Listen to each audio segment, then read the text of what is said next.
एक और ये दावा किया जाता है कि भारत तेजी से विकास की ओर बढ़ रहा है, तो दूसरी ओर देश में आज भी करोड़ों लोग भूखे पेट सोने को मजबूर है।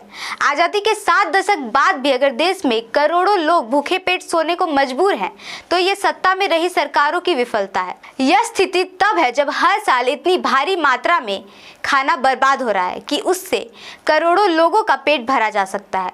संयुक्त राष्ट्र पर्यावरण कार्यक्रम UNEP की फूड वेस्ट इंडेक्स रिपोर्ट 2024 के अनुसार भारत में लाखों टन भोजन हर वर्ष बेकार हो जाता है। ऐसे में सवाल उठता है कि उत्पादन पर्याप्त होने के बावजूद भूख की समस्या क्यों बनी हुई है। मैं सुकृति और आप देख रहे हैं MNT न्यूज नेटवर्क।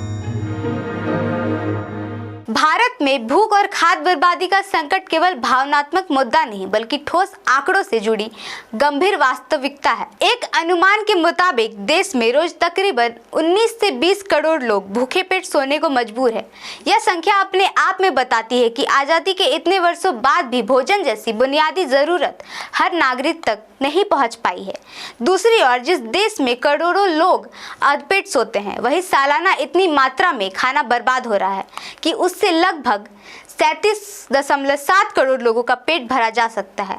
यह विरोधाभास हमारी व्यवस्था और सामाजिक सोच दोनों पर सवाल खड़े करता है। संयुक्त राष्ट्र पर्यावरण कार्यक्रम यानी United Nations Environment Programme UNEP के फूड वेस्ट इंडेक्स रिपोर्ट 2024 के मुताबिक भारत में हर साल करीब 7.82 करोड़ टन भोजन बर्बाद हो रहा है। रिपोर्ट बताती है कि देश का हर व्यक्ति औसतन 55 किलोग्राम खाना साल भर में बेकार कर देता है। अगर इसकी आर्थिक कीमत का आकलन करें तो यह लगभग 10.69 लाख करोड़ रुपए बैठती है, यानी हर वर्ष हजारों करोड़ रुपए का भोजन सीधा डस्टबिन में चला जाता है।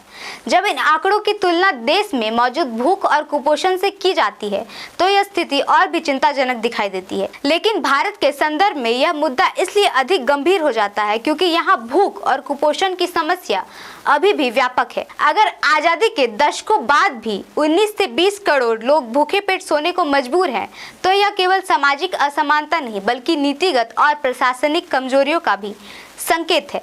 उत्पादन पर्याप्त होने के बावजूद वितरण तंत्र की खामियां, भंडारण की कमी, आपूर्ति श्रृंखला की अक्षमताएं और उपभोग की असमान आदतें, ये सभी मिलकर इस संकट को और गहरा कर देती है। इसलिए जरूरत है केवल आंकड़े गिनने की नहीं बल्कि ठोस समाधान लागू करने की। बेहतर कोल्ड स्टोरेज, आपूर्ति श्रृंखला में सुधार, खाद्य अपशिष्ट पर सख्त नियम और बचा हुआ भोजन जरूरतमंदों तक पहुंचाने की प्रभावी व्यवस्था। ये कदम हालात बदल सकते हैं। साथ ही समाज को भी अपनी जिम्मेदारी समझनी होगी।